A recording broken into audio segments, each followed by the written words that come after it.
Have you ever woken up and felt like an 80-year-old? I have. Or maybe you have brittle joints and nagging annoying injuries all the time. Well, we're going to fix your broken body for good by doing the best exercises for each major joint. That way you don't age 80 years when you're 30. I want you to remember this: lengthen, then strengthen. Ooh.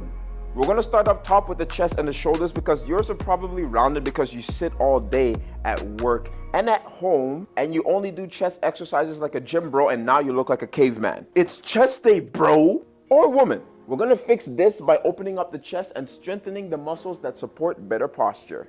We're going to start this off with the wall pec stretch. Grab a wall. Your arm goes straight behind you and you'll be right next to the wall. From here, chest up and open up as much as you can and feel that stretch in your chest. Repeat that 3 to 5 times by trying to open up a little bit more. Another option for you is to grab a resistance band, hold it palms down like this, arms go straight, and then you're going to roll all the way back and all the way forward. Do a few cycles, about 20 to 30 seconds. The closer your arms are, the harder it is. So make sure you choose a distance where your shoulders don't feel like they're getting ripped apart. Now that we open up your shoulders, we're going to strengthen your knee range. When we lengthen, we're giving our joints back the range they're supposed to have. After you lengthen, you're supposed to strengthen in that range because that tells your brain that it's safe to be in that range, so you'll be strong. And when you're stronger in that range, less injuries. To strengthen your messed up posture, we're going to go back to the same band. Palms up, elbows stuck to your side, and we're going to rotate at the shoulders. These should fire up your rear delts like crazy.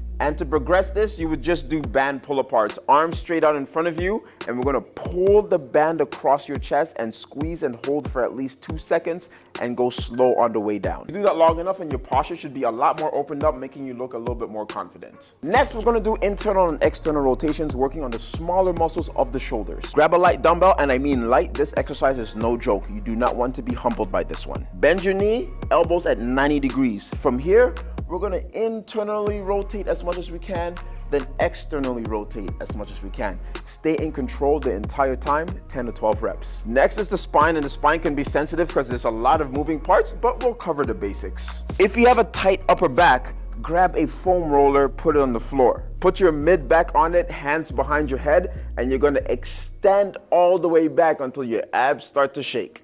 Be as controlled as possible. Try 8 to 10 reps. If you have a tight back and have some pain, you might need some decompression. Try a dead hang on a bar, which helps open up the spine. But if this doesn't work for you, we have other options. You can just do cat-cows, where you're extending and flexing your spine as much as you can, getting as much movement in there. All you need is 5 to 8 cycles. Hold on a second. Why is it called a cat-cow? Cat I get, but the cat, oh, others. Or maybe your back is just ridiculously weak because you don't know how to use your legs and you bend over too much. In this case, you would need some strengthening. You can practice your stability with a bird dog, a dead bug, and some plank shoulder taps, just to teach yourself how to brace your core properly and resist motion. Now, having old hips is a no-no because it can lead to back and knee pain, and we don't want that. Look at this. Your hips are supposed to be able to do this. If you can't, we got work to do. To fix those hips, we're going to do the best hip stretch on the planet, the 90-90. You're going to have one knee out in front of you in a 90-degree angle, one knee by the side in a 90-degree angle. From here, we're going to go chest up, and you're going to bend at the hips without slouching your back over.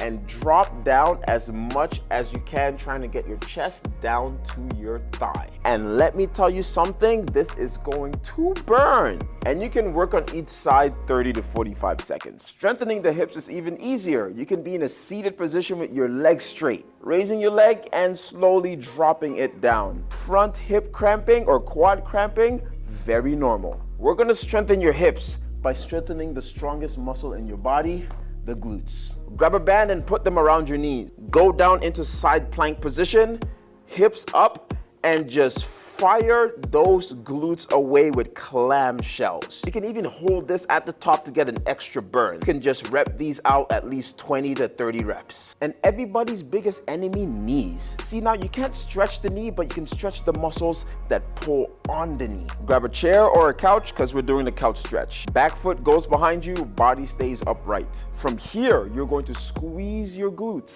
and kick down against the couch with your back foot. You should feel the entire front of your leg fire up. The closer your butt is to your heel, the harder it gets. The farther, the easier. Pick a distance that doesn't make you cry. And if you want some extra punishment, drive forward. A lot of knee issues come from overuse and the tendons and muscles being too weak to handle the pressure that you put it through, so we gotta strengthen them. And we do this with isometrics. Isometrics are exercises where you're holding a position, great for strengthening the tendons and reintroducing them to load. Wall sits are easy, lunges are harder, and the hardest variation, Patrick step up. It's important to start this one at a height that you can manage. You can even start this on the floor and build your way up. Aim to hold for anywhere between 30 and 45 seconds. And to take this to the next level, slow eccentric squats.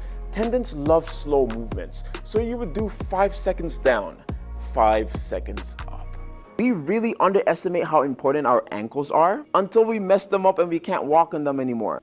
To increase ankle mobility, ankle rockers. Keep your feet flat on the ground and drive your knee forward as much as you can. That should stretch out the ankle, the calves, the Achilles. And if you wanted to take it to the next level, you can always add a weight on top. You can push with your hands or you can use a dumbbell. The good thing is strengthening ankles are easy. All you need is an elevated surface like a step and your body weight. And you would do calf raises. Lift your heels all the way up to your tippy toe. Pause for a couple seconds and slowly let yourself down. And you would aim for 10 to 15 reps. Then when you're strong enough, you can try single leg calf raises. And those are more or less the exercises that I use to rid my body of injury. I used to have stupid little injuries all the time, but now my body is resilient and I don't get injured as much. And you can do the same thing for yourself, because living in constant pain is not normal. But I hope you enjoyed the video. Peace out.